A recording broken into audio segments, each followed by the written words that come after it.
Who will tell the Biafra story? The BBC documentary causing anger across Igboland. Imagine surviving one of the darkest moments in your people's history. Your family members were killed, your villages destroyed, children died from hunger, mothers carried dead babies on their backs. Then many years later, the same global powers accused of supporting the war against your people now return to tell your story to the world.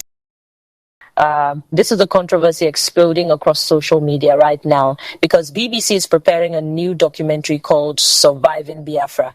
But many people from Igboland are asking dangerous questions. Who is controlling the Biafra story? Who is rewriting history? And can institutions connected to the war truly tell the truth about what happened in Biafra? Tonight, we investigate beyond the headlines. No propaganda, no emotional manipulation, just facts, history, power, and the questions mainstream media avoids. Before we continue, this is not an attack against any tribe. This is not about hating Yoruba people. The real issue is trust. Many Igbo people believe the story of Biafra has never been properly told to the world. And now a documentary about one of the greatest tragedies in African history is being produced by BBC Africa, an organization connected to Britain.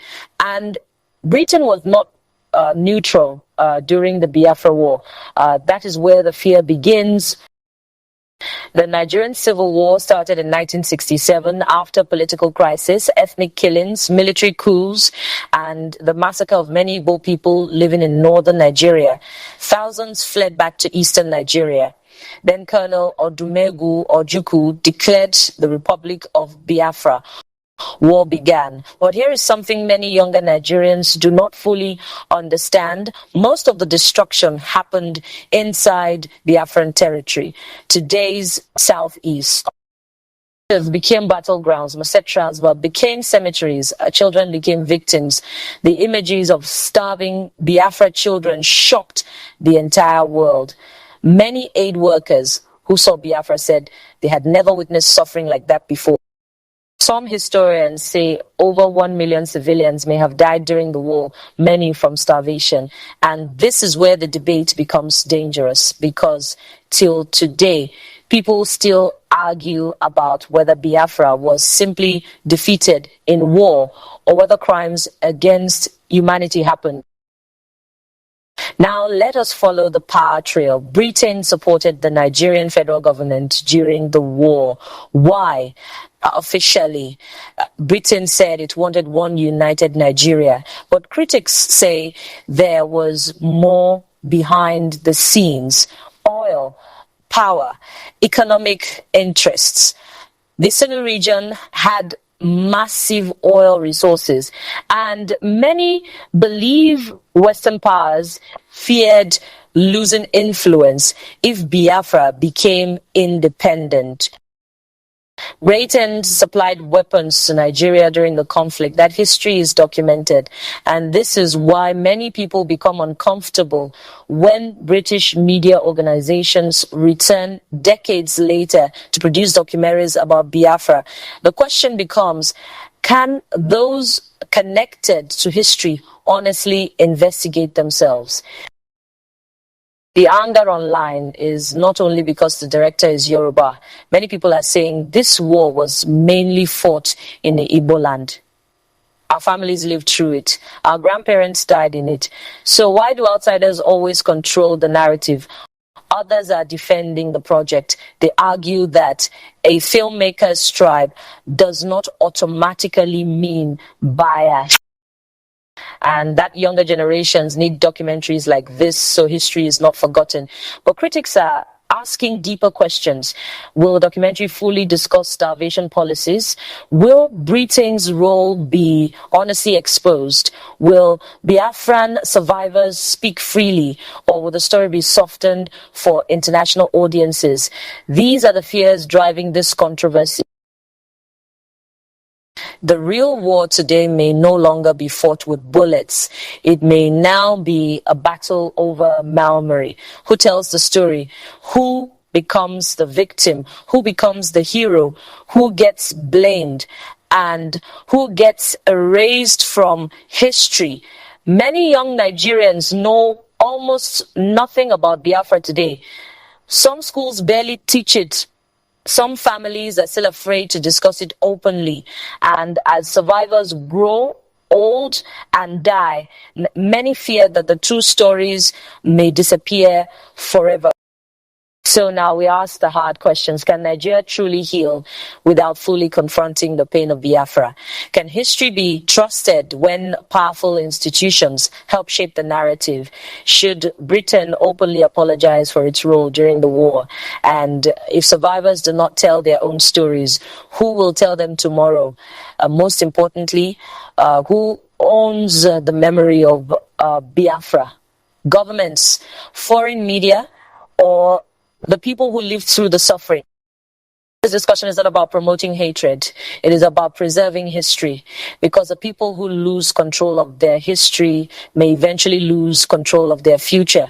If you believe African stories must be told, honestly, support independent Africa media. Like this video, share thoughts respectfully in the comment section, and subscribe to IGBO AREA TV. History must never be forgotten.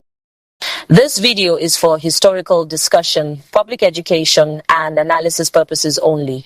The views discussed include public opinions, historical debates, and documented events surrounding the Nigerian Civil War. Viewers are encouraged to research widely and engage respectfully. Okay, you're welcome. You haven't listened to that. You wonder why something that happened in Igboland will be interpreted by someone else. And that is the problem. What she's saying basically, the BBC is working on a documentary. And in Igboland, they are working on a documentary for Igboland about the Biafra War. And we didn't hear that they contacted maybe Igbo people or visited Igbo land to, make some kind of interviews, listen to people. There are still people alive who are witnesses of the war. A lot of them are alive. If you don't have an ulterior motive, if you don't have other plans, evil plans, at least you should visit these people. And the other question too, why people are worried too, is because of the director, the ethnicity of the director of the so-called movie. Except it's not for BBC, maybe a personal work. But then, even if it's a personal work, you should also take notice of people involved, so as not to hurt people the more. Let's assume it's a personal work. Then if it's for BBC, the feeling Igbo people already had that the war was basically Britain against Igbo. Yeah, many Igbo people feel the war was Britain. You had stories like this. The Gowon, after the 1966 pogrom, Gowon decided to let's end it. Araba. There was an Araba declaration. Everybody should go their own way. Go to your side. Shortly, the British people allegedly called him, Oga, you guys will lose. Oh. You better know there's our plan. British plan for Nigeria is uniting us against our will. And Gowon came back and made another announcement that the country must remain one. One, not to serve the purpose to help Nigeria. No. One, so that the southern part can be milked, so that British will have access. So that Britain will have access fully. Can you imagine? Why are they doing documentary without the consent of the people who are mostly hit by the problem? So that is why we are worried. A lot of people are worried. You want to do a documentary concerning the war, reach out to the people where it happened. That is the point here. Viewers, what do you think? Add your comment on the comment section. Tell us how you feel about this whole thing. that there is a documentary that the British people are trying to do regards the Biafra War, and the director is a Yoruba man, and it is the British people that are doing this documentary for BBC. Will the whole story be told as it is? You know what that war is? One of the most painful war in history. It is a genocide, a genocidal war, a war in which food supply was cut off. Access to food supply was cut off. Many women and children died. I don't want to say more. Tell us what you think. The British people wants to do this. Can you imagine their team, the people they are hiring to do this?